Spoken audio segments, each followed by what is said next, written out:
काफ़ी दिनों से सोच रहा था कि अपनी यात्रा जो मेरी साईं से शुरू हुई है कि मुझे किस तरह साईं बाबा ने अपने चरणों में लिया। पहले भी इसको मैंने कई जगहों पर रिकॉर्ड भी किया था, मगर आज कुछ साईं की लीलाएं देखकर याद आया कि कब मुझे साईं माँ ने अपने चरणों में जगह दी थी, अपने आंचल में छुपा लिया था और अपनी गोदी में बिठा लिया था। 1976 से पहले की बात है, मेरे ख्याल में 1976 से 2-3 साल पहले की बात है। एक बार मैं और मेरा छोटा भाई हरीश, हम अपने पुराने मकान में गए थे। वहां पे काफी ज्यादा मैगजीन्स होते थे जो पापा जी खरीदा करते थे, और उनमें से खासकर illustrated weekly off India magazine जो हमारी बड़ी फेवरेट मैगजीन थी उस टाइम, उसमें से हम कुछ पिक्स काट के लाते थे। अच्छे अच्छे बड़े पिक्स होते थे उसमें, और वहां कुछ पुराने पेपर, न्यूज़पेपर्स होते थे और रद्दी में हम बेच देते थे। तो ऐसे ही एक दिन मैं और हरीश वहां पे गए, तो वहां पे एक मैगजीन में, इलस्ट्रेटेड वीकली ऑफ इंडिया में, श्री सत्य साईं बाबा की फोटोग्राफ थी। मैं नहीं जानता था ज्यादा कौन है, सुना था कोई है तो, मगर हरीश ने कहीं सुना था, क्योंकि उन्हीं दिनों श्री सत्य साईं बाबा कश्मीर के दौरे पे भी आए हुए थे। उनका जो श्री सत्यम सुंदरम जो किताब लिखी गई है उन पे, उसमें उसका मेंशन है। तो इसलिए सत्य साईं बाबा का नाम उन दिनों कश्मीर में काफी था। हम वो जो फोटोग्राफ थी, तो हरीश ने बोला, यार ये जो है ना, लोग कहते हैं मिराकल करता है। मुझे याद है उसने बोला था इसके बालों में करंट आती है। उसने वो फोटोग्राफ लिया और हम लोगों ने वो जो फोटोग्राफ जो पापा जी ने मंदिर बना रखा था, घर का अल्टर जिसको बोलते हैं, मंदिर बोलते हैं, वहां पे एक टूटा हुआ फ्रेम पड़ा था जो शायद पापा जी ने साइड में रखा हुआ था, क्योंकि उसका आधा शीशा टूटा हुआ था। उसमें हमने वो लगा दिया और मंदिर में ही साइड में एक फोटो लगा दी वो वाली, और उसके नीचे एक छोटी सी लकड़ी का टुकड़ा एक था जिसमें मेरी छोटी बहन ने, वो बहुत छोटी थी उस टाइम, उसने ओम लिखा हुआ था। उसको बचपन से आर्ट करने की आदत थी हीमा ने, उसने उन पे ओम बना रखा था, उसको नीचे रख दिया।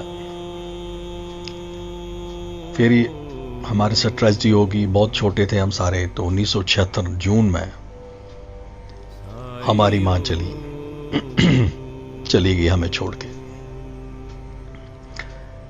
और हम बिना मां के बच्चे, सब छोटे छोटे। तो मुझे यही हमेशा लगता है कि उसी टाइम हमारी जिंदगी में साईं मां आ गई, और खासकर मेरी जिंदगी में।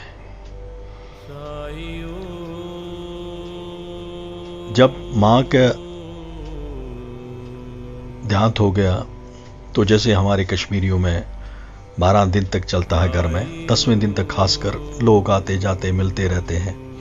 तो ऐसे ही हमारे घर में आना जाना था लोगों का, और खासकर जो पापा जी के अपने गुरु भाई लोग होते थे, वो आकर दिन में कथाएं करते थे, भजन करते थे।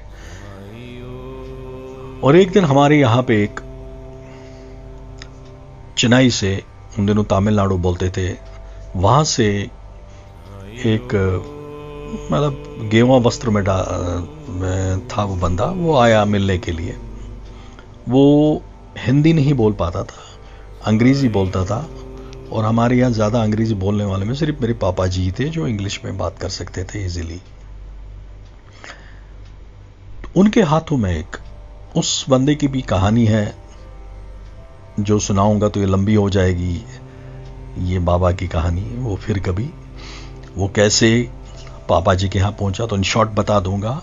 वो उसको, he was a chemical engineer, उसको किसी ने वहां पे अपने जहां पे रहता था, कोई बहुत बड़े महात्मा थे जिनको मानते थे, उसने ये बताया था उसको कि आप 2 साल 6 महीने और कुछ दिन जियोगे।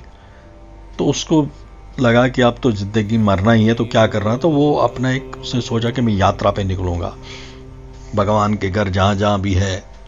तो वो पुट्टापर्थी पहुंचा श्री सत्य साईं बाबा के यहाँ। तो भगवान बाबा ने वहां उसको इंटरव्यू के लिए बुलाया, और इंटरव्यू के दरम्यान में बाबा ने उसको बोला कि मैं जानता हूं कि तुम्हें बोला गया और ये सत्य है, बट वो कहता है कि मुझे बाबा ने मेरे माथे पे कुछ अंगूठा रखा और बोला कि आई एक्सटेंड योर लाइफ, मगर तुम्हें ये यात्रा जारी रखनी पड़ेगी और ये यात्रा चलते रहो, अपनी जिंदगी भर ऐसे ही करते रहो and get the God. Kashmir जाना ना भूलना। तो स्वामी ने उसको स्पेशली बोला था कश्मीर जाने के लिए। वो कश्मीर पहुंचा। कश्मीर में वो श्रीनगर के एक मंदिर, हनुमान मंदिर में पहुंचा। वहां कोई वक्त मिला ऐसे, उसने बोला यार कोई, मतलब उससे बात की होगी कि भाई मुझे कोई ऐसा शख्स मिल जाए जो मुझे थोड़ा सा रास्ता दिखा दे। उसने किसी का जिक्र कर लिया तो वहां पहुंच गए। तो पहुंचते पहुंचते वो पलाहलन एक जगह आती है, वहां पहुंच गए। किसी ने वहां जिक्र किया था कि ओमकार नाथ जी है वहां पे एक, वो मेरे पापा जी के कजन है। तो उनके जो गुरु महाराज सदमोल बोलते हैं, सदबब, बहुत पहुंचे हुए। तो वहां पहुंचे तो अब ओमकार नाथ जी को भी समझ नहीं आया। उसने बोला कि मेरे भाई है, वो सोपोर में रहते हैं, उनके पास चलेंगे, उनको बहुत ज़्यादा नॉलेज इस बारे में, और वो अंग्रेजी में भी अच्छी तरह जो फ्लुएंटली बात करते हैं, वो आपको अच्छी तरह समझा पाएंगे, यानी कि मेरे पापा। वहां पे क्या इंसिडेंट हुआ कि जब वो सुबह नींद से उठा, करीबन 3 बजे के करीब, वो आदत थी नींद से उठने की, उठा तो उसको वहां पे बुद्धम शरणम गच्छामि की आवाज़ें आ गई। सोचा आसपास कहीं बुद्ध टेम्पल होगा। तो उसने सुबह ओमकार नाथ जी से पूछा कि यहाँ पे बुद्ध टेम्पल कहाँ, मैं जाना चाहूँगा। उसने कहा यहाँ तो दूर दूर तक पता ही नहीं है, कश्मीर में तो है नहीं कहीं, वो तो लद्दाख में है। उसने कहा मगर मैंने तो क्लियरली आवाज़ सुनी है।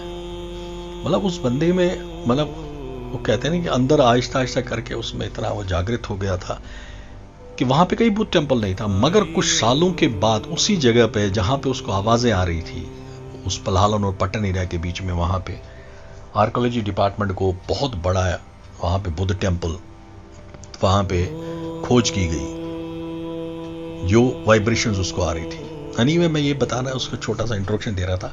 वो घर पहुंचा हमारे, उसके हाथों में एक किताब हुई, मैन ऑफ मिरेकल, श्री सत्य साईं बाबा, हावर्ड मॉफेट, कोई ऑस्ट्रेलियन शायद एम्बेसडर थे इंडिया में, उन्होंने लिखी हुई थी वो, the man of miracles, Shri सत्य साईं बाबा।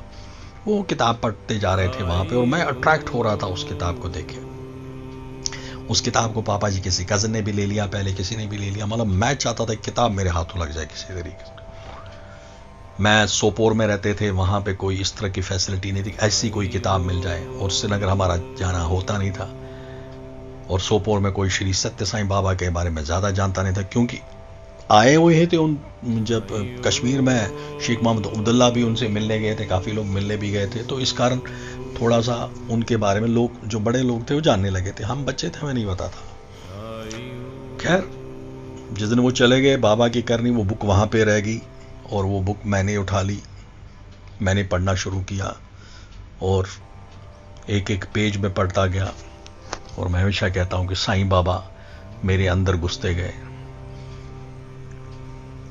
और बहुत ज़्यादा मुझे, मतलब बाबा के प्रति इतनी श्रद्धा बढ़ गई, और मैं किताब को पढ़ते पढ़ते रोता रहता था, किताब को सीने से लगाता था। कई बार उस किताब के साथ सोया हूँ मैं। मुझे लगता था जैसे माँ मिल गई है मुझे, जैसे जो हमारी माँ छोड़ के गई थी, तो साईं माँ मिल गई है। और मैं, जबकि पूजा पाठ कुछ नहीं जानते न करते थे, मगर मुझे उन्हीं दिनों, क्योंकि माँ चली गई और मेरे बड़े भैया को नागपुर जाना पड़ा उनको, वहाँ पे वेटरनरी BVS एडेज के लिए, ट्रेनिंग के लिए, और जो बाकी उसके बाद जो क्रियाएं करनी होती है, क्योंकि मेरा भी जनेऊ डला हुआ था, तो उनने मेरे को बोला गया, और सुबह सुबह मुझे वहाँ पे माँ को तर्पण देना होता था, जो हम सुबह सुबह देते हैं। तो मुझे इस कारण मुझे सुबह सुबह कहा गया कि आप बिना कोई खाए पिए आपको सबसे पहले तर्पण देना है, उसके बाद आप कुछ खा पी सकते हो। तो मेरी आदत थी, मैं मंदिर के सामने बैठ के पहले वो तर्पण देता था। तो मेरा अट्रैक्शन उस फोटो की बहुत ज़्यादा होती थी, और मैं उस फोटो को हमेशा निहारता था, जो सत्य साईं बाबा की फोटो वहाँ लगी रहती थी। ऐसे ही मैंने एक दिन देखा कि ये फ्राइडे का दिन, बाबा के उस फोटो पे कोई वाइट सी पाउडर सा है, और मैंने देखा कि वो विभूति है, मतलब जिसको बसम टाइप की। और मैंने देखा कि पापा जी जो है वो या तो धूप जलाते हैं, अगरबत्ती तो बहुत कम जलाते हैं, और धूप और अगरबत्ती का जो है वो ब्लैक, थोड़ा सा ब्लैकिश होता है, मगर ये तो बिल्कुल वाइट कलर का है और उसमें थोड़ी सी स्मेल भी अच्छी सी लगती थी। तो मेरे दिमाग में आया कि मैंने पढ़ा था उसमें मेरा मिरेकल्स में कि बाबा के फोटो से, मेरे दिमाग में आया यार क्या, मैं फिर सोचा ऐसे कैसे हो सकता है बाबा के फोटो में से, हमारे यहाँ तो किसी कोई पूछता नहीं है उसको।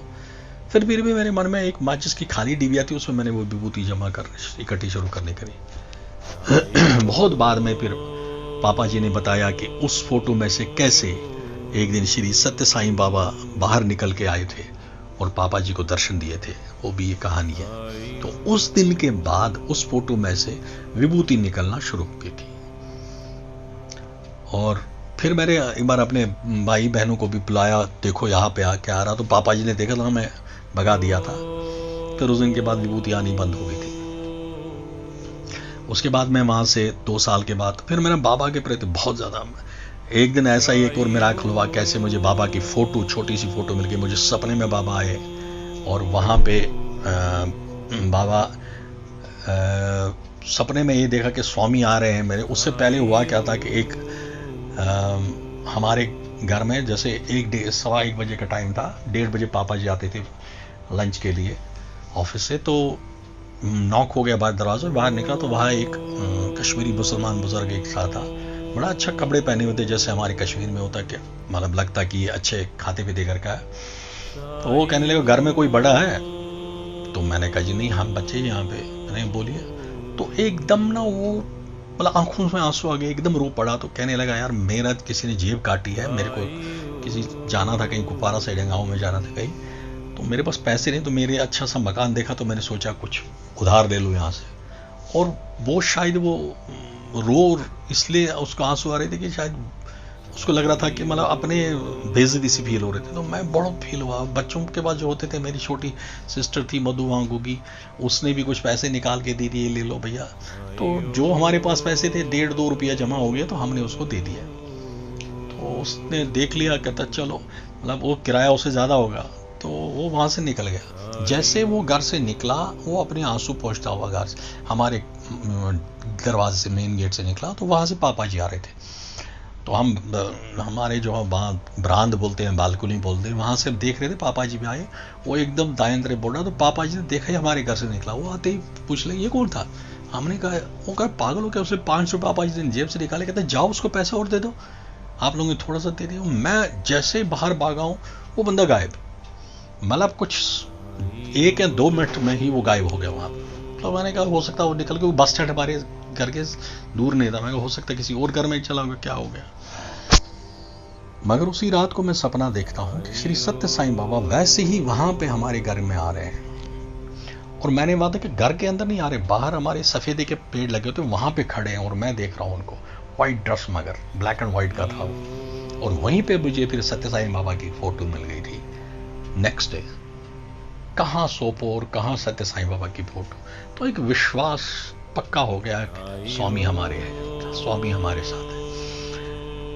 तो उसके बाद स्वामी ने, जब मैं वहाँ से फिर सहारनपुर चला गया 2 साल के बाद, तो वहाँ सत्य साईं बाबा मेरे सपने में आते रहे और मुझे एक फ़ोटो देते रहे जो शिरडी साईं बाबा की थी।